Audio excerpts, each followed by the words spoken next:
نہیں ہے، ایون دنیا میں بھی اور آخرت میں بھی۔ واہ واہ، بے شک۔ ممکن ہے کوئی کہے کہ دنیا کی چیز تو ایسے ہی ہے، لیکن اگر آپ جنت کو بھی لے لیں وہ بھی انسان سے بہتر نہیں ہے، وہ انسان کی ہوئی مزدوری ہے، انسان کی کمائی ہے۔ بولے جنت کیا ہے؟ انسان کی کمائی ہے۔ آپ یوں سمجھیں گے کہ دنیا میں یورو انسان کی کمائی ہے، دولت انسان کی کمائی ہے، تو انسان بہتر ہے یا کمائی بہتر ہے؟ یہاں سے والا بھی اسی طرح ہے کہ یورو بہتر ہے انسان سے، یعنی آپ مال دولت ہر چیز ہے وہ کس کی خدمت کرے گی؟ اور اگر انسان کی خدمت نہیں کر سکتی وہ چیز تو بیکار ہے، اس کا فائدہ ہی نہیں۔ تو دنیا بھی اور جنت بھی، دنیا بھی اور جنت بھی، یہ سب انسان کی کمائی ہے۔ تو جو کمائی کی ہوئی چیز ہوتی ہے وہ کمانے والے سے بہتر نہیں ہو سکتی، کمانے والا بہتر ہوتا ہے۔ اب جنت بھی سمجھ آ گئی نا، محلات بھی سمجھ آ گئی، حوریں بھی سمجھ آ گئی، نہریں بھی سمجھ آ گئی، دودھ کی نہریں ہیں، شہد کی نہریں ہیں، محلات ہیں، حوریں ہیں، بنگلے ہیں، پتہ نہیں کیا کیا جنت میں ہوگا، سارا کچھ ہوگا بھی۔ یہ تو بندہ مومن کی کمائی ہے، کوئی اعلیٰ چیز نہیں ہے۔ تو میں مثال سے سمجھا دیتا ہوں، تھوڑی مثال دے کر۔ ایک آدمی کی نظر نہیں ہے، کیا آنکھیں اس کی پیدائشی ہیں یا خراب ہو گئی ہیں، آپ اسے سونے کی اینک دے دیں، یہ پہنے، پہننے کے لیے اسے اینک دے دیں، کس کی ہو؟ سونے کی۔ اب وہ کیا کہے گا؟ یہ میرے کسی کام کی نہیں ہے، اس لیے کہ میری نظر نہیں ہے۔ اس سے کیا پتہ چلا؟ نظر قیمتی ہے، سونے کی اینک قیمتی نہیں ہے۔ واہ واہ۔ میں آپ کی مثال دے دینا، میں پاؤں کی مثال دے دینا۔ نیچے ہے نا سب سے پاؤں، جو جسم کا سب سے نچلا حصہ، جس کے پاؤں نہ ہو، شروع سے نہ ہو، یا کٹ جائیں یا حادثہ ہو جائے یا ایکسیڈنٹ ہو جائے، آپ اسے گفٹ دے دیں یہ کہ سونے کا جوتا لے لیں اور اسے پہنیں، تو کیا کہیں گے؟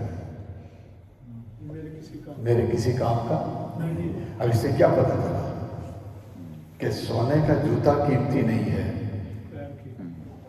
اب آپ آگے آپ بولیں پاؤں قیمتی ہے۔ اندازہ کریں اگر صرف سونے کا جوتا نہیں، اسے ساری دنیا دے دیں کہ یہ استعمال کرو، پاؤں میں کہے گا میرے جوتے کے برابر، یعنی میرے پاؤں کے برابر بھی یہ، آپ اس کو مانتے ہیں؟ ہاں نہ کریں تو آگے چلیں۔ یعنی آپ کا ہمارا پاؤں، جس انسان کو رب نے بنایا ہے، جس انسان کو رب نے ہنسی بنایا ہے، اس کا پاؤں اور یہ ساری دنیا برابر نہیں ہو سکتی۔ ساری دنیا اس کے پاؤں کی ٹھوکر ہے، اس کا پاؤں قیمتی ہے۔ یعنی آپ اندازہ کریں کہ ہم کتنے قیمتی ہیں۔ ہمیں بعض دفعہ اپنا خیال نہیں ہوتا کہ ہماری کتنی قیمت ہے، یہ تو بنانے والے کو پتہ ہے، جس نے اپنا خلیفہ بنا کر بھیجا، نائب بنا کر بھیجا، اور ساری مخلوق میں ہنسی بنا کر بھیجا، خوبصورت بنا کر بھیجا۔ روایات میں آتا ہے اللہ پاک نے فرشتوں کو کہا کہ آدم کا جو جسم ہے مٹی سے یہ تم بناؤ میری نگرانی میں، جب چہرے کی باری آئے گی تو میں خود بناؤں، چہرے کی باری آئے گی تو میں خود بناؤں گا۔ تو انسان کے، ہر انسان کے چہرے کو رب نے خود بنایا، خود سجایا، اسی سے پتہ چل جاتا ہے نا بھائی کیسے بنایا ہے. وہ ایسا کاریگر ہے واہ کہ آپ اپنی فیکٹری میں جتنی بھی کچھ چیزیں بنائیں گے نا سارے سملر ہوں گی، ایک دوسرے سے ملتی جلتی ہوگی، لیکن اس نے کتنے سانچے بنائے ہیں. اللہ سانچا سمجھتے نا جس سے کتنے سانچے بنائے ہیں. آدم علیہ السلام سے لے کر میرے خیال میں قیامت تک کہیں بھی ایگزیکٹ ایک چہرہ دوسرے سے نہیں ملتا ہوگا. بے شک کچھ نہ کچھ اس میں. اور آپ دیکھیں نا ایک دوسرے کو دیکھیں ویسے ویسے یا نظر مڑا کے دیکھیں نا، پیچھے بھی دیکھیں آگے بھی دیکھیں ایک دوسرے کو. آپ ایئرپورٹ میں دیکھتے ہیں، ہاسپٹل میں دیکھتے ہیں، ٹرینوں پر دیکھتے ہیں، قبرستانوں میں دیکھتے ہیں، شادیوں میں دیکھتے ہیں، میلوں میں دیکھتے ہیں، دنیا کے جہاں. اور حج کا موقع ہوتا ہے رب یہی منظر تو دکھا رہا ہے. اتنی بڑی تعداد کہیں بھی نہیں ہوتی. اچھا مسلمان کو دیکھتے ہیں، غیر مسلم کو دیکھتے ہیں، کافر کو دیکھتے ہیں. کوئی مانے نہ مانے اس سے غرض نہیں ہے، مگر بنایا چہرہ خدا نے. واہ واہ اس نے بنایا. تو جس کو وہ خود بنائے تو ایسا کاریگر تو وہ ایسے ہی نہیں بنا، اس نے خاص صفات رکھی. یہاں میں بھائی دعوے تربیت کے لیے جملہ کہتا ہوں، اجازت ہے کہ نہ بھی دے تب بھی میں نے کہنے کی. وہ یہ ہے کہ ہمارے یہاں ایک عادت ہے جب کسی پر غصہ کرتے ہیں نا یا کہیں تھوڑی لڑائی جھگڑا ہو جاتا ہے تو اسے کہہ دیتے ہیں ذرا اپنی شکل دیکھ. وہ ایک طرف تیری شکل پہلی شکل بولنا اسی طرح بولتے ہیں. آپ ہاں نہ کہیں مجھے پتہ ہے، میں بھی آپ میں سے جہاں کہیں غصہ ہوتا ہے تو ذرا پہلے اپنی شکل دیکھ تو ہوتا کون ہے. یہ کسی کو شکل کا تانا دینا یہ بندے کو تانا نہیں ہے، رب کو تانا ہے. کیونکہ شکل بنائی کس نے؟ بولیے اللہ. اب وہ کالی ہے یا گوری ہے یا گندمی ہے یا کس طرح کی ہے، یا آنکھیں کیسی ہیں، یا ناک کیسی ہے، یا تھوڑی کیسی ہے، یا اس کا آؤٹ لک کیسا ہے، یا لمبائی کیسی ہے، یا چوڑائی کیسی ہے، اس سب کی بناوٹ کس نے بنائی ہے؟ اللہ. تو اگر اس پر اعتراض ہو جائے تو وہ کسی بندے پر نہیں ہوتا، وہ بنانے والے پر ہوتا ہے. اور یہ اللہ کی بارگاہ میں بے ادبی ہوتی ہے. اب نصیحت کیا ہے؟ کم از کم اگر جس سے بھی کوئی غصہ ہو ناراضگی ہو تو کم از کم اسے یہ تانا نہ دیا کریں بے ذرا شکل دے گا. یا کہیں معذوری ہے، ایک تو ہے نا شکل، کہیں معذوری ہے، عذر ہے، مثلا نظر نہیں آتا یا چلنے میں پرابلم ہے، معذوری سمجھتے ہیں. اگر اس کی معذوری ہے تو یہ بھی کس نے لگائی ہے؟ اگر اس میں تھوڑا سا کہیں نقص رکھا ہے اس نے جو ہمیں نقص نظر آتا ہے اسے نظر نہیں آتا، اسے نظر نہیں آتا. اس نے جس حال میں بھی بنایا اسے پیارا لگتا ہے. اور اس کی چھوٹی سی مثال یوں سمجھ لیں کہ ماں کی اگر ماں باپ کے 2-4 بیٹے ہوں اور ان میں سے کسی کے آنکھ یا کہیں کوئی فرق ہو تو مجھے بتائیں کیا ماں اس سے نفرت کرے گی؟ کرتی ہے نفرت؟ کہ میرا بیٹا لنگڑا ہے تو اس کو چھوڑیں، اس کو بھلے کریں، یہ میرا بیٹا ہی، بلکہ زیادہ خیال اس کا رکھا جائے، اس کا زیادہ. ایسا ہی ہے. تو اگر اللہ نے کسی کو دیکھنے میں تھوڑا سا کسی کو عیب دیا ہے تو اس کا مطلب یہ نہیں کہ اللہ کو پیارا نہیں لگتا ہے، اسے وہ باقیوں سے زیادہ پیارا لگتا ہے. اب سوال یہ کہ وہ بنایا کیوں، وہ اسے بنایا کیوں؟ یہ سوال آدم علیہ السلام نے رب سے کیا تھا. جب آدم علیہ السلام کو دکھایا گیا قیامت تک ہر آنے والے کی شکل و صورت، اس میں اس طرح کے معذور افراد شامل ہیں. عرض کر کے باری تعالیٰ اب انہوں نے بھی زندگی بسر کرنی ہے تو ان کو بھی درست کر دے، اس میں کیا فرق پڑتا ہے؟ اللہ پاک نے فرمایا آدم تجھے نہیں پتا، یہ میرے راز ہیں، یہ میرے راز ہیں. اس کی باری تعالیٰ کچھ راز کھول دے. اللہ پاک نے فرمایا کہ جب اس عیب کے ساتھ یہ بندہ سوسائٹی میں چلے گا اور ممکن ہے لوگ تانا دیں گے، اس تانے پر یہ صبر کرے گا، اس صبر کے نتیجے میں جب اس کو میں حسن دوں گا تو آخرت میں پھر سب حسینوں سے بڑھ کر حسین ہوگا. واہ واہ واہ واہ واہ. اس صبر کی وجہ سے. اگر صبر نہ کر سکا، شکوہ کرتا رہا کہ باری تعالیٰ فلاں کو ایسا بنایا اور مجھے ایسا بنا دیا، تو شکوہ کرتا رہا تو اسے کوئی اجر نہیں ملے گا. یہ تو اس کا امتحان ہے. سبحان، یہ اس کا امتحان ہے. ایک صحابی رسول نبینا تھی، حضور کی بارگاہ میں ہے، یا رسول اللہ نظر نہیں آتا. تو آقا نے فرمایا کہ تو صبر کرے نا تو تجھے پھر آخرت میں ایسی آنکھیں ملیں گی، ایسی آنکھیں ملیں گی، ہر کوئی تکتا رہے گا. تو کیا چاہتے ہو، آخرت میں چاہتے ہو یا یہاں چاہتے ہو؟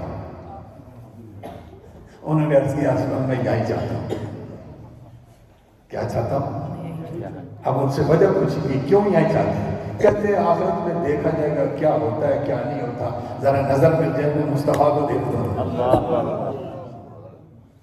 میری نظر وہ بعد میں کیا ہوگا، کوئی ہرن والی آنکھیں ہوں گی، کتنی خوبصورت ہوگی، کیا ہوگا دیکھا جائے گا. میں چاہتا ہوں بس ابھی نظر مل جائے اور میں اپنے آقا کو دیکھوں. مطلب یہ کہ ہر ایک کی اپنی اپنی طرح. یہ ہے صبر کرے گا تو اسے اجر ملے گا. اور دوسرا، جو اس کو دیکھ کر اپنی حالت دیکھ کر شکر ادا کرے گا، اس کے لیے بھی امتحان ہے.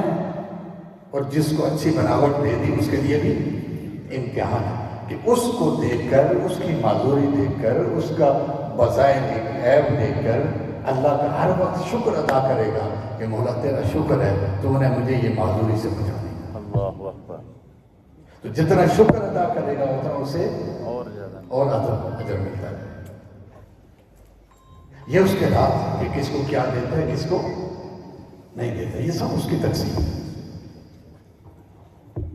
اب میں بات اس طرف لا رہا ہوں نا جو کہ چہرہ، ایک تو کم از کم میرے ساتھ تو وعدہ کر لینا کہ کم از کم کسی کے چہرے کا تانا نہیں دینا.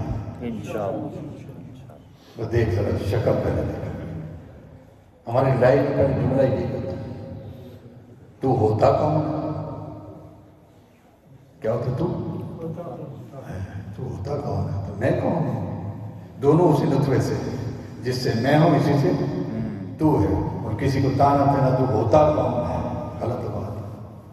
جو میں ہوں وہی تو ہے. اور وہ جو بھی عیب اس کے نقص نظر آئے تو وہ اس کا نہیں ہے، وہ بنانے والے نے بنایا ہے امتحان کے لیے. تو اب اتنی بات سمجھ آ گئی ہے کہ انسان اتنا قیمتی ہے، بولیے انسان اتنا قیمتی ہے کہ ساری دنیا، بولے ساری دنیا اسے دے دیں، یہ صرف جسم ہے، اس ساری دنیا سے قیمتی ہے. بے شک. ممکن آپ تھوڑا سوچ بچار کریں، کلاس سمجھ کر سوچ بچار کریں کہ اس انسانی جسم سے کوئی اور قیمتی چیز ہے دنیا میں؟ ڈھونڈ کر دیکھو، ممکن ہے کہ نکل. جو کچھ بھی ہے سب کا سب اس انسان کے جسم کا نوکر ہے، خدمت گزار ہے. تو یہاں پھر ایک جملہ عرض کر دوں، جو چیز نوکری پر ہو، خدمت پر ہو، اس کے پیچھے چلنا چاہیے یا اس کو پیچھے لگانا چاہیے؟ اچھا، یہ اتنی تو سمجھ آ گئی کہ اللہ نے یہ جو انسان بنایا نا، احسن تقویم، اس کا صرف وجود، اس کا جسم، اس کے ہاتھ، اس کے پاؤں، اس کے جب سائنسی تحقیقات کریں تو پھر اور لمبا بن جاتا ہے. یہ دنیا کی ہر چیز سے قیمتی ہے، مہنگا ہے. دوسرا، اس جسم کے اندر ایک اور اس سے بھی قیمتی چیز ہے،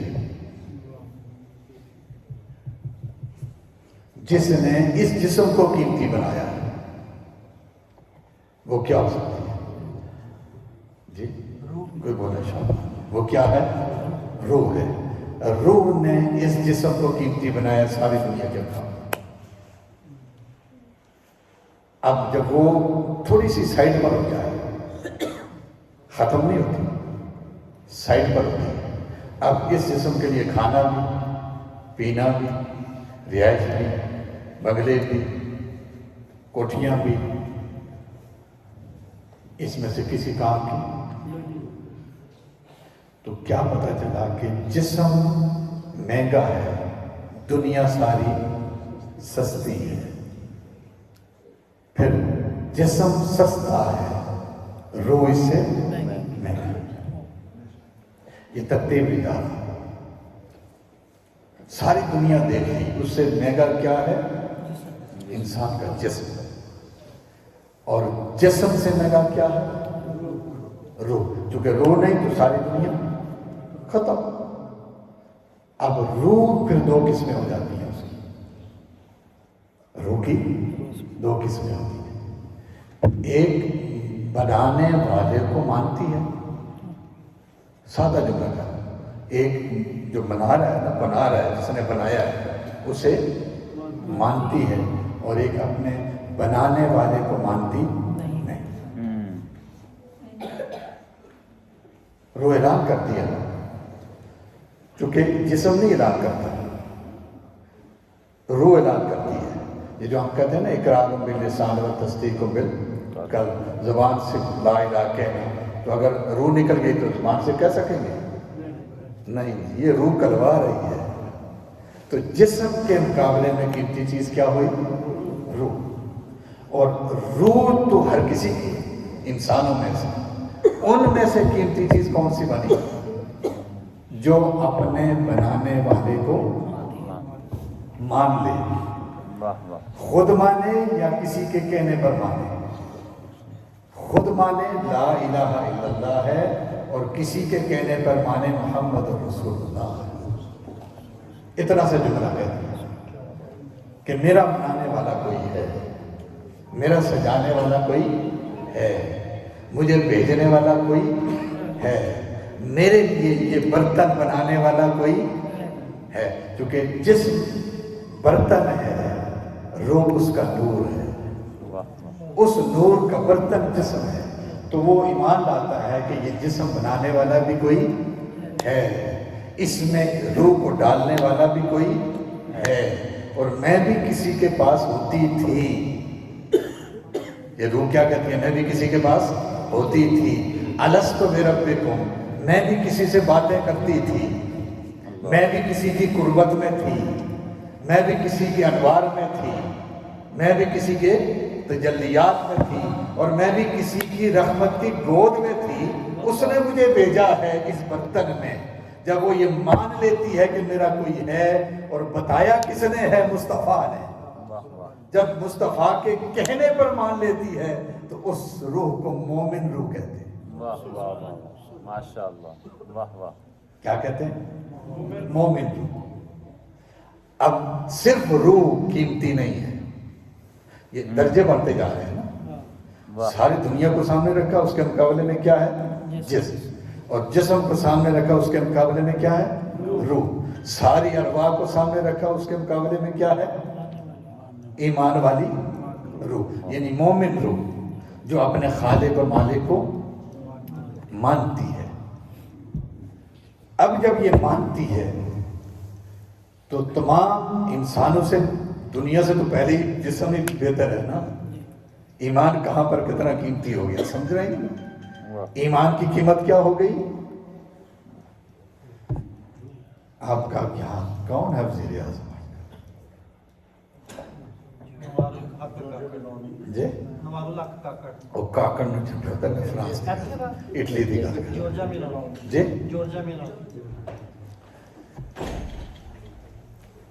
وہ اٹلی کا وزیر اعظم ہے. ٹھیک ہے، کاکڑ صاحب پھر بھی تو مومن ہے، ایمان والے. یہ ان کے پاس ایمان نہیں. یہاں کوئی بالکل عام سا مزدور آدمی، سادہ آدمی بالکل، جس کی زبان سے نکلتا ہے لا الہ الا اللہ محمد رسول اللہ. بس آپ سے میں اگر سادہ سوال پوچھوں، اس میں اور اس میں دونوں میں بہتر کون ہے؟ سمجھ آ گئی؟ کیوں؟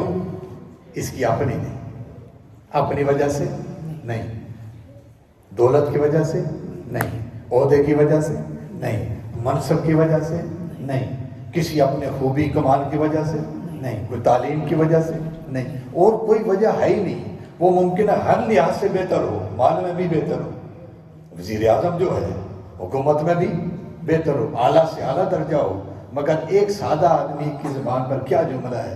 لا الہ الا اللہ محمد رسول اللہ۔ اس جملے نے فرق کر دیا بیٹے، بڑی اس ایک جملے نے۔ میں یہ موضوع اس لیے شروع کیا ہے کہ ہمیں قدر ہو کہ ہمارے پاس کیا خزانہ ہے۔ واہ، صرف ایک جملہ ہے، بولیے صرف ایک جملہ ہے جس نے بڑے بڑوں سے، اور اگر کسی کو سمجھ نہ آئے نا تو بس اتنا سمجھ لے کہ بلال کا ایک جملہ ہے، بولیے بلال کا ایک جملہ ہے۔ اس جملے نے غیر تو غیر ہیں، کعبے کی چھت پر چڑھ کر قدم بلال کے ہیں اور چھت کعبے کی ہے۔ واہ، ایک جملہ ہے۔ میرے آقا فرماتے ہیں معراج پر آگے چلنے کی آواز ہے۔ پوچھا جبریل یہ کس کی آواز ہے؟ تو عرض کی یا رسول اللہ یہ بلال زمین پر چل رہا ہے۔ واہ اکبر، حوروں کے سامنے پیش ہوئے تو حوروں نے عرض کی یا رسول اللہ ساڈے واسطے گفٹ کی لے آندا ہے، ہمارے لیے گفٹ، آقا دور سے آئے ہیں، ہم آپ کے استقبال میں کھڑی ہیں، ہمارے لیے گفٹ کیا لایا ہے؟ میرے آقا نے فرمایا بلال ہے۔ تھوڑا سا بروڑ آیا نا چہرے پر، حضور نے فرمایا اگر وہ تمہیں قبول کرے تو تب، وہ تمہیں قبول کرے تو تب وہ تمہیں گفٹ ملے گا، اگر تمہیں رد کر دے تو وہ گفٹ تمہیں نہیں ملے گا۔ وہ کیسے قبول کرتے؟ جنہیں مصطفیٰ چہرہ جن کی آنکھوں میں سما جائے۔ اللہ اکبر، مطلب رنگ نہیں ہے، نسل نہیں ہے، کوئی برادری نہیں ہے، قبیلہ نہیں ہے، عہدہ نہیں ہے، منصب نہیں ہے، کوئی بادشاہت نہیں ہے، کوئی فرعون نہیں ہے، کوئی جس عہدے پر بھی چلا جائے، جہاں چلا جائے، مال میں چلا جائے، اولاد میں چلا جائے، خزانوں میں چلا جائے، حکومتوں میں چلا جائے، طاقت قوت میں چلا جائے، جس کے پاس یہ جملہ ہے یہ وہ سب سے بہتر ہے۔ واہ واہ، بے شک، بولیے وہ سب سے بہتر ہے۔ ترتیب چل رہی ہے نا ساتھ ساتھ۔ انسان کتنا ہے احسن تقویم، اللہ نے ایسے نہیں فرمایا میں نے انسان کو بہترین صورت میں پیدا کیا، اعلیٰ کمال پیدا کیا۔ اب ایک جملہ کہا کہ وہ میرا منانے والا ہے اور میرے مصطفیٰ نے مجھے بتایا ہے۔ آگے دو چیزیں ہیں، ایک ہے کسی کو ماننا، بولیے ایک ہے کسی کو ماننے نے یہ درجہ عطا کیا ہے، تو جس کو مانا ہے پھر اس کی ماننا۔ واہ واہ، پھر جملہ دہرا رہا ہوں، کسی کو ماننا اور ہے اور اس کی ماننا یہ اور ہے۔ واہ، صرف ماننے سے یہ درجہ ہو رہا ہے، بولیے صرف ماننے سے درجہ ہو رہا ہے۔ جب اس کی مانیں گے، ہم نے کیا مانا؟ خدا ہے، ہم نے کیا مانا؟ مصطفیٰ ہے، یہ صرف کیا ہو گیا؟ ماننا۔ اب جو اللہ فرمائے یہ کرو، یہ اللہ کی ماننا، مصطفیٰ فرمائے یہ کرو، مصطفیٰ کی ماننا۔ تو جو خدا اور مصطفیٰ کی مانتا جائے، واہ واہ واہ واہ، بولیے جو خدا اور مصطفیٰ کی مان لے تو اس کا الگ درجہ ہے، اور جو اللہ رسول کی مانتا جائے اس کا درجہ کیا ہوتا ہے؟ واہ واہ، وہ جتنا مانتا جائے گا اتنی قیمت بڑھتی جائے گی۔ اس پر حدیث مصطفیٰ سنانا چاہتا ہوں۔ واہ واہ واہ، ماشاء اللہ، جو میں نے کہا تھا نا آخرت جنت، میرے آقا نے فرمایا کہ جنت میں کچھ لوگ پریشان ہوں گے۔ کدھر؟ جنت میں پریشان ہوں گے، جنتوں میں پریشان، ہر چیز موجود ہے بھئی، محلات بھی ہیں، دولت بھی ہے، جو چاہے گا اسے وہاں ملے گا۔ قرآن کہتا ہے جو چاہے گا اسے ملے گا، لیکن پھر بھی پریشان۔ جو کھانا پسند کرے گا فوری آ جائے گا، خدمت پسند کرے گا فوری آ جائے گا، سواریاں پسند کرے گا وہ فوری آ جائے گا، جس محل میں رہنا چاہے گا فوری بن جائے گا، جتنا سفر کرنا چاہے گا فوری کر جائے گا، جو دل میں خواہش آئے۔ اور میرے آقا کے صحابہ بیٹھے ہوئے تھے، ایک نے کہا حضور مجھے ہل چلانے کی بھی اجازت مل جائے گی؟ اللہ اکبر، آقا اسی طرح مسکرا پڑے، کتنا نادان ہے بھائی، جو چاہے کہ ہو جائے۔ جو پسند کرو گے سوائے برائی کے، عیب کے، نقص کے، کمی کے، یعنی وہاں پر عیب نہیں، برائی نہیں، گناہ نہیں، باقی جو کچھ آپ چاہیں گے وہ آپ کو مل جائے گا۔ واہ واہ، اب اتنا سارا کچھ ملنے کے باوجود کچھ لوگ پریشان ہیں۔ کیا ہوں گے؟ کچھ پریشان۔ تو اللہ پاک فرشتوں کے ذریعے سے ان سے پوچھے گا، فرشتوں جا کر ان سے پوچھو یہ پریشان کیوں بیٹھے ہوئے ہیں، حرام پریشان بیٹھے ہوئے ہیں۔ فرشتے جا کر پوچھیں گے انہیں کہ اللہ پاک نے پوچھا ہے کہ تم جنتوں میں پریشان کیوں بیٹھے ہو؟ تو کہیں گے بات یہ ہے کہ ہمیں کمی کوئی نہیں۔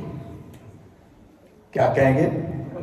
کمی کوئی نہیں، ہر چیز مل گئی ہے، لیکن ہم نے اللہ رسول کی باتیں مانی تھی، جنتوں کے لیے نہیں۔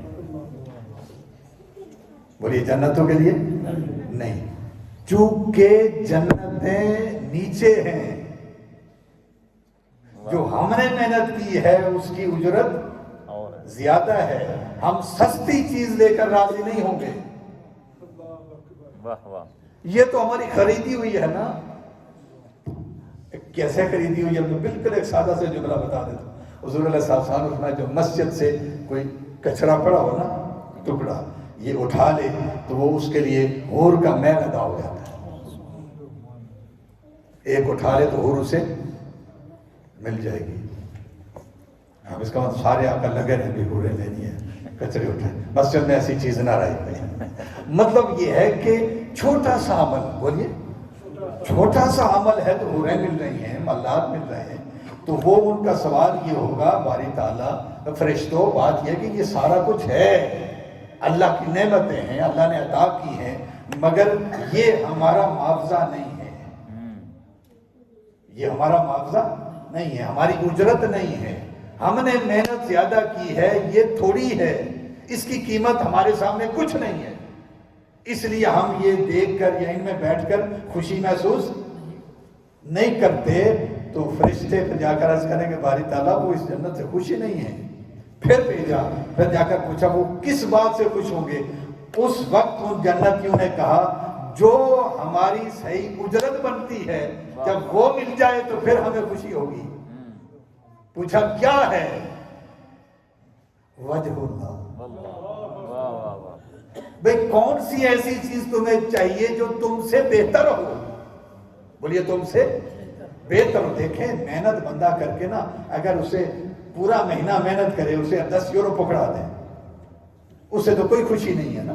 تو جس نے ساری زندگی وقف کی ہو، اس کے دین پر لگائی ہو، 72 کے 72 قربان کر دیے ہو، سارا کچھ لٹا دیا ہو، اور اسے کہا جائے کہ جنت لے لو،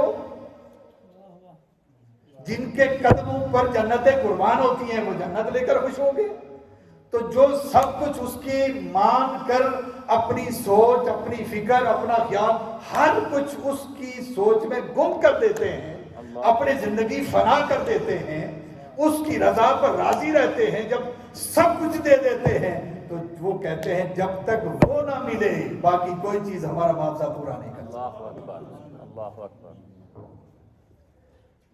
بس سادہ سی بات ہے، یہ ہے اس کی ماننا۔ بولیے کیا اس کی ماننا؟ اب انسان صرف رب کی ذات کے نیچے ہے، باقی حوریں بھی نیچے ہیں، جنتیں بھی نیچے ہیں، محلات بھی نیچے ہیں۔ تب بتائیں دنیا اور آخرت دونوں، دنیا اور آخرت دونوں انسان سے سستی ہیں، انسان دونوں سے مہنگا ہے، بشرطے کہ اپنی قیمت سمجھے۔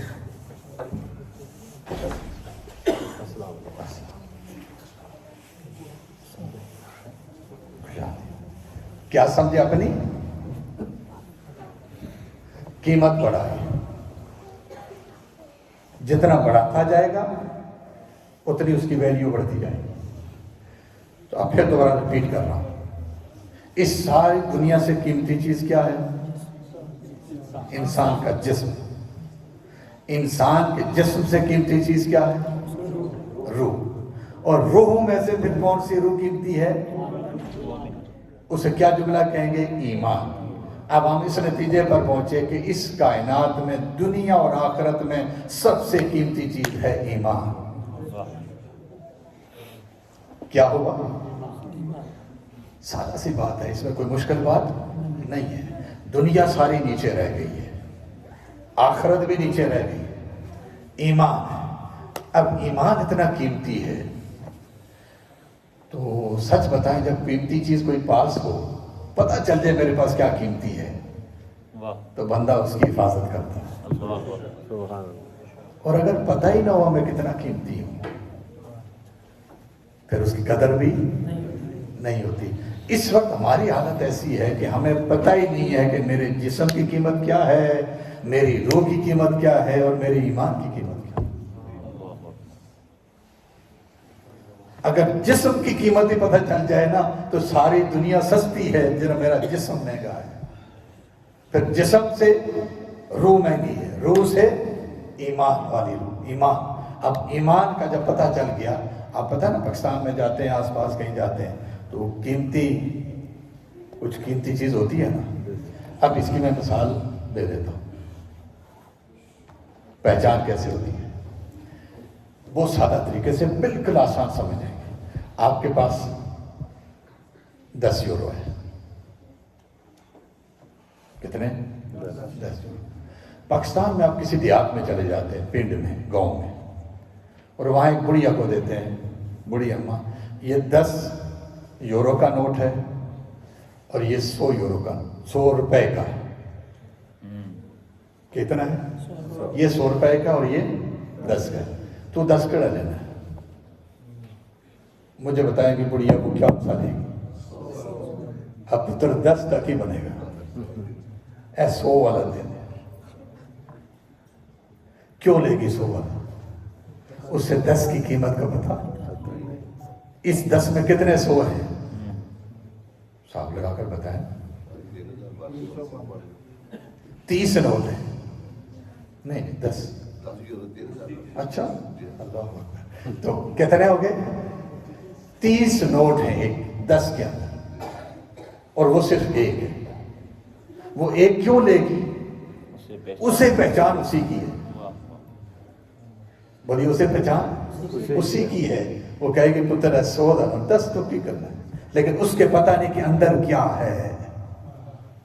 بولیے، اندر کیا ہے. یہ فرق ہوتا ہے. ایمان تو ہر کسی کا ہوتا ہے، مگر کسی کے اندر کیا ہے یہ خدا اور مصطفیٰ جانتے ہیں کہ اس کی قیمت کیا ہے. اس لیے میں نے کہا نا کہ کسی کی قیمت چھوٹی سی جنت میں جھوپڑی بن جائے گی، صرف انٹری بن جائے گی، کوئی چلو تھوڑا سا مال مل جائے گا، مگر جن کا ایمان اتنا قیمتی ہو جائے گا وہ جنتیں لے کر بھی راضی نہیں ہوں گے. وہ اس وقت راضی ہوں گے جب مولا تو مل جائے گا، تو تب ہمارا ایمان کا سودا پورا ہوگا. اب اس کو بڑھانے میں نے بس نتیجہ نکل گیا نا، ٹائم مجھے بتانا تھا. ایک نتیجے پر ہم آ گئے کہ ہمارے پاس سب سے قیمتی خزانہ ایمان ہے. اگر صرف کہنے تک رکھیں گے نا تو نہیں سمجھ آئے گی بات. مانتا ہر کوئی ہے کہ ایمان بڑا قیمتی ہے، لیکن میں نے اس سے پہلے سمجھا دیا کہ کہیں دنیا کی خاطر جسم بھی ضائع نہیں کرنا. پر یہ دنیا کی خاطر جسم بھی ضائع نہیں کرنا. کیوں کہ دنیا ساری نوکر ہے انسانی جسم کی. وہ کیسا آدمی ہے، کیسا مالک ہے جو اپنی نوکر کے پیچھے دوڑتا پھرتا ہے، اس کو استعمال کرتا ہے، اس سے خدمت کرواتا ہے. بولے، اس سے خدمت کرواتا ہے. دنیا انسان کی خدمت کے لیے ہے، جتنی مل جائے خدمت کرائی جائے، مگر اس کو دل میں بسانے کی نہیں. تو جسم سے پھر قیمتی روح ہو گئی. روح نکل جائے تو سب کچھ ختم. روح میں پھر وہ روح ہے جس کے پاس کیا ہے؟ ایمان. تو اب آخری نتیجہ کیا آیا کہ ہمارے پاس وہ دولت ہے جسے ایمان کہتے ہیں. تو جتنی قیمتی چیز، پہلے تو اس کو سمجھے کہ کتنی قیمتی ہے، جب پتہ چل جائے قیمتی ہے تو بندہ اس کی حفاظت کرتا ہے. میں پھر مثال دے دیتا ہوں تھوڑی سی.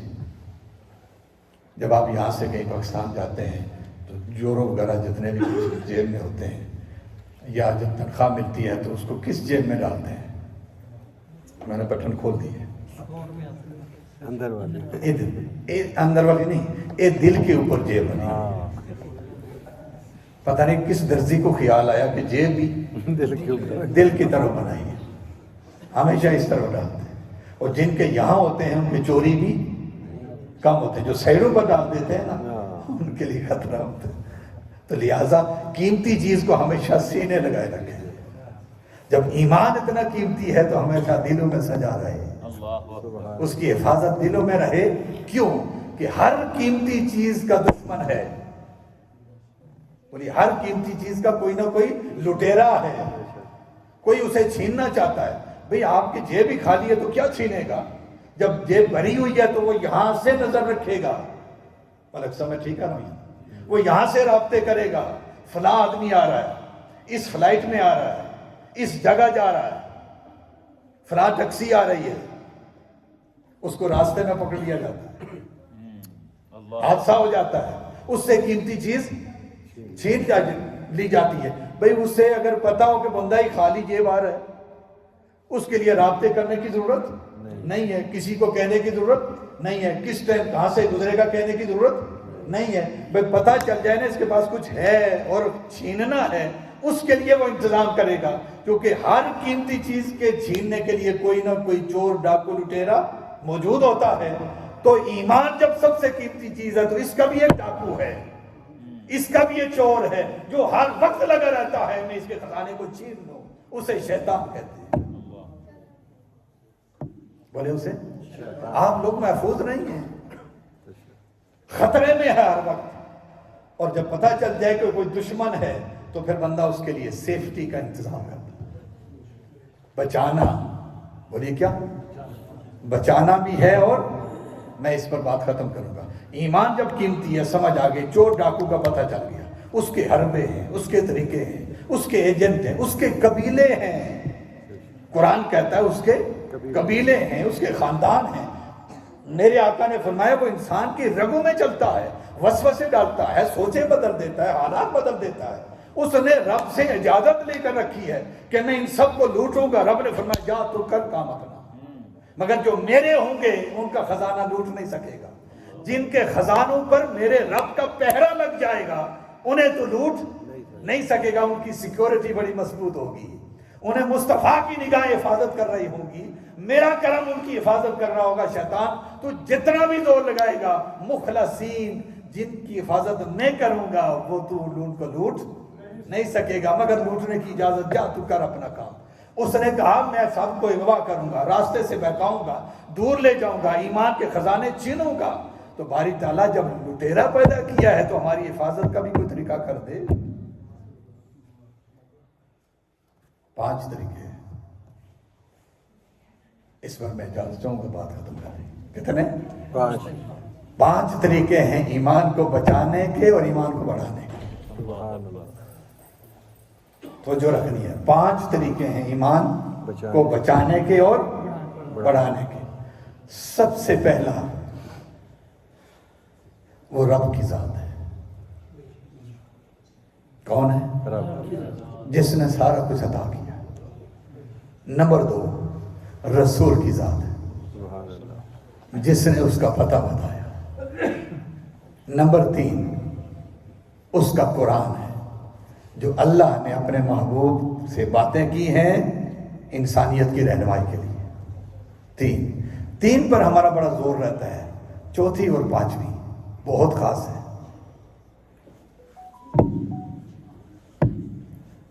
جو اللہ رسول کو مان لے ان سے تعلق. بولیے جو اللہ رسول قرآن کو مان لے ان سے تعلق. اس پر ہمارا زور بہت کم ہوتا ہے. ماں باپ ہے، اولاد ہے، رشتہ دار ہے، دوست احباب ہے، جہاں کہیں بیٹھے ہیں وہ ہیں، امیر ہے، غریب ہے، یتیم ہے، مسکین ہے. یعنی جو بھی حضور کی امت سے تعلق رکھتا ہے وہ سارے اس میں آئیں گے. وہ رشتے پھر بڑھ جاتے ہیں. اہل بیت سے شروع ہوتے ہیں، صحابہ سے شروع ہوتے ہیں، اولیاء سے شروع ہوتے ہیں، صالحین سے شروع ہوتے ہیں، علماء سے شروع ہوتے ہیں، پھر عام مسلمانوں سے شروع ہوتے ہیں، پھر مسلمان گناہگاروں سے شروع ہوتے ہیں. ہر ایک کے ساتھ ریلیشن شپ اگر ان پہلے 3 کے مطابق ہو تو وہ ایمان کو بچاتا بھی ہے اور ایمان بڑھاتا بھی ہے. ایک مثال دے دیتا ہوں. ہر شخص اپنے ماں باپ کے چہرے کو محبت کی نظر سے دیکھتا ہے. مومن ہے وہ بھی دیکھتا ہے, کافر ہے وہ بھی دیکھتا ہے, چونکہ انسانی فطرت ہے. ہر کسی کو اپنے ماں باپ کے چہرے سے محبت ہے. لیکن جب مسلمان دیکھے تو یوں کہے میرے اللہ رسول کا حکم ہے, بولیے میرے اللہ رسول کا حکم ہے, یہ سمجھ کر دیکھے تو ایک دفعہ دیکھنے سے حج کا ثواب ملتا ہے, حج مبرور کا ثواب ملتا ہے. صحابی نے عرض کی یا رسول اللہ اگر 2 بار دیکھے, میرے آقا نے فرمایا اس کی رحمت کو محدود کر رہے ہو, تھوڑا کر رہے ہو, 1000 بار دیکھو 1000 بار ثواب ملے گا. کیونکہ پچھلے تینوں کو مان کر اب جو ماں باپ کو دیکھتا ہے تو وہ صرف محبت کی نظر سے نہیں دیکھتا, وہ ایمان کی نظر سے دیکھتا ہے. اس کا ایمان بچتا بھی ہے اور بڑھتا بھی ہے. اسی لیے فرمایا نا کہ ماں کے قدموں کے نیچے بیٹے جنت ہے, اور باپ کی خوشی میں رب کی خوشی ہے. تو جتنا مسلمانوں سے تعلق ہوگا اس سے بھی ایمان بچے گا اور بڑھے گا. 5ویں چیز خاص ہے جس پر مزید توجہ ہماری کم ہے, اور وہ ہے اللہ کی مخلوق. بولے کیا ہے اللہ کی مخلوق. جو شروع میں بات شروع کی تھی نا, کوئی کافر ہے, کوئی مشرک ہے, کوئی کسی میں عیب ہے, معذور ہے, ڈسیبل ہے, جو بھی ہے, یہ سب کس نے بنائے؟ اور اگر اس بنانے والے نے بنائے ہیں تو ہم کون ہوتے ہیں کسی سے نفرت کریں؟ اس بنانے والے کو نفرت نہیں ہے, اور یہ اسے مانتے بھی نہیں. اگلی بار یہ اسے مانتے بھی نہیں, نہ اس کے سامنے سجدہ کرتے ہیں, نہ اسے مانتے ہیں, نہ اس کے رسول کو مانتے ہیں, مگر پھر بھی بنائے اس نے. اچھا بنا تو دیے, تو چاہیے تو یہ تھا نا کہ جو اسے نہیں مانتے ان کا روزی پانی بند کر دے. نہیں, سب کو دے رہا ہے, سب کے لیے روح ہے, سب ان کے لیے جو سوچتے ہیں وہ دے جا رہا ہے. کون دیتا ہے؟ اندازہ کرے کتنی وسعت ہے اس کی ذات میں. جو مانتا بھی نہیں اسے بھی دے جا رہا ہے. یہ تو ہو گیا نا انسان. میں بالکل نیچے بات آ رہا ہوں, بالکل نیچے مخلوق میں, کہ کیسے ایمان کو بچانا ہے اور کیسے اسے بڑھانا ہے. دیکھیں نفرت کہیں بھی نہیں آئی ابھی تک, صرف اس لٹیرے سے نفرت ہے جو ڈاکو ہے, بس اس کے سوا کسی سے نہیں. اگر کوئی گناہگار ہے تو اس سے بھی نہیں, اگر کوئی بے ایمان ہے تو اس سے بھی نہیں, اگر کوئی کافر ہے تو اس سے بھی نہیں. اس کے لیے شیخ عبد القادر جیلانی رضی اللہ تعالیٰ عنہ نے آخری نصیحت میں فرمایا تھا کہ کسی غیر مسلم کو بھی اپنے سے بدتر مت سمجھا کریں, اس لیے کہ ہو سکتا ہے اس کا اختتام, اس کا اینڈ ایمان پر ہو جائے, اور تمہارے اندر کوئی ایسی خرابی آ جائے کہ کفر پر موت ہو, تو بتاؤ وہ بہتر ہے یا تم بہتر ہو؟ اس لیے کبھی بھی کسی کو برا نہیں سمجھنا. یہ تو میں نے انسان کی بات کی, میں وہ چھوٹی سی بات عرض کر کے بات ختم کرتا ہوں. ایمان کو بچانے کے لیے میرے آقا نے فرمایا جو شخص ایک پودا لگائے, کیا لگائے؟ پودا. چھوٹی چیز ہے نا, یہ بھی مخلوق میں ہے. ایک پودا لگائے, انسان بھی نہیں ہے, روح بھی نہیں ہے, مگر اس کی روحیں اپنی ہیں. پودا لگائے, اس پودے کا پھل نکلے, وہ پھل چڑیاں کھائیں, جانور کھائیں, اس کے سائے میں کوئی بیٹھے, تو میرے آقا نے فرمایا جب تک کوئی اس سے فائدہ اٹھاتا رہے گا یہ پودا لگانے والے کے لیے اجر اور ثواب ہوگا. یہ اجر ثواب کیا ہے؟ یہ ایمان کو بچانا اور اس کو بڑھانا ہے. بولیے ایمان کو بچانا, اسے بڑھانا ہے. اتنی چھوٹی سی بات ہے ایمان کو بچانے اور بڑھانے کے لیے. ان 5 کے علاوہ کوئی ایسی چیز نہیں ہے. انسانیت کے اندر ساری مخلوق شامل ہو گئی, اور اس کے لیے آقا علیہ السلام کے وہ واقعات بڑے مشہور ہیں. پیاسے کتے کو پانی پلا دیا, سنا ہے نا, پیاسے کتے کو پانی پلا دیا. کسی نے بلی کو بند کر کے مار دیا. دونوں کے لیے حضور نے فرمایا وجبت, ان کے لیے واجب ہو گئی. اس کی رسول اللہ کیا واجب ہو گیا؟ فرمایا جس نے پیاسے کتے کو پانی پلا دیا جنت واجب ہو گئی, اور جس نے بلی کو اس طرح ظلم کر کے مار دیا اس کے لیے جہنم واجب ہو گئی. جانوروں سے لے کر, پتھروں سے لے کر, درختوں سے لے کر, پودوں سے لے کر, اور زمین سے لے کر ہر چیز اللہ رسول کے کہنے کے مطابق چلے تو اس سے ایمان بچتا بھی ہے اور بڑھتا ہے. بڑھتا ہے. اس کی فکر ہونی چاہیے. اور میں آخری جملہ یہ کہ کہیں یہ نہ سمجھیں کہ ہم پتہ نہیں کس سرزمین پر ہیں.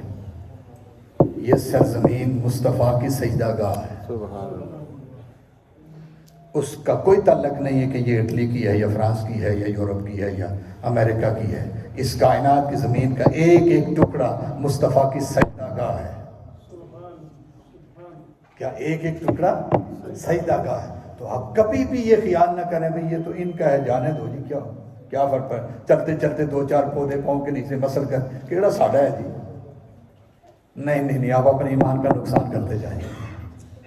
جس سرزمین پر رہیں وہ مصطفیٰ کی سرزمین, اس میں درخت, پتا, پھول, کسی ایک چیز کو بھی نقصان دینا یہ انسان کے ایمان کو نقصان دینے کے مترادف ہے. اس کا خیال رکھنا. جتنا یہ تعلق بنتا جائے گا اس سے ایمان بچتا ہے اور بڑھتا ہے. بس ان 5 پر بندہ دھیان دے. اللہ, رسول, قرآن, مسلمان اور مخلوق خدا. یعنی انسانیت ہے لیکن ساتھ مخلوق خدا, سب کو شامل کر کے پھر یہ چلتا ہے. تو جتنا اس کے لیے یہ چیزیں ہوں گی, ایون وہ جو پھل لگتا ہے نا درخت کا, تو میرے آقا نے فرمایا جو گل کر نیچے گرتا ہے نا, جو انسان نہیں کھا سکتے, وہ کیڑے کھاتے ہیں. وہ کیڑوں کی خوراک بنتی ہے. اس کا بھی اسے ثواب ملتا ہے. یہ جو ثواب ملتا ہے یہ کیا ہے؟ یہ ایمان کو بچانا اور بڑھانا ہوتا ہے. اللہ پاک ہمیں ہمیشہ اپنے ایمان کی حفاظت کرنے کی توفیق عطا فرمائے, جو کہ بہت قیمتی چیز ہے, بہت قیمتی چیز ہے. اور اس کے لیے پھر ہمیشہ آخری جملہ کا اچھی مجلس, بولیں اچھی مجلس, اچھے دوست, اچھی سوسائٹی, اچھا بیٹھنا اٹھنا. بس اگر اچھے لوگوں کے ساتھ بیٹھنا اٹھنا یعنی ایمان والوں کے ساتھ بیٹھنا اٹھنا ہوگا تو ایمان کی حفاظت کی بات کریں گے, اس کو بڑھانے کی بات کریں گے, اس کو بچانے کی بات کریں گے. اور جتنا اس نیک مجلس میں ہوتا ہے اتنی دیر ڈاکو سے محفوظ ہوتا ہے, اس چور لٹیرے سے محفوظ ہوتا ہے. اور مت سمجھیں وہ کہیں کسی شراب خانے میں بیٹھا ہوتا ہے, نہیں, وہ مسجدوں کے دروازوں پر بیٹھا ہوتا ہے. اس نے وعدہ کیا اللہ پاک سے, صراطک المستقیم, میں تیرے سیدھے راستے میں بیٹھوں گا. کیوں؟ جو آلریڈی برائی پر ہیں ان کے پیچھے وہ نہیں جاتا. جن کے پلے کچھ ہے تو انہی کے پیچھے جائے گا نا. جو نیکی کی طرف آ رہے ہیں, خیر کی طرف آ رہے ہیں, بھلائی کی طرف آ رہے ہیں, اچھائی کی طرف آ رہے ہیں. جو نہیں آتے اس سے کوئی فکر نہیں ہے. تو جو آ رہے ہیں اسی سے اسے تکلیف ہو رہی ہے کہ یہ یہاں پہلے دنیا کچھ اور تھی, یہاں اللہ کا ذکر بھی شروع ہو گیا, درس قرآن بھی شروع ہو گیا, تلاوت بھی شروع ہو گئی ہے, بچے بھی پڑھنے لگے ہیں. آج سے 10-15 سال پہلے وہ خوش تھا نا, اب اسے بہت زیادہ تکلیفیں ہو رہی ہیں. دنیا میں اس کی تکلیفیں بڑھتی جا رہی ہیں. اللہ کرے اس کی بڑھتی جائیں اور مسلمانوں کی حفاظت ہوتی ہے. وما علینا. میں نے یہ سارے گفتگو آپ کے چاچا جان کے سارے ثواب کے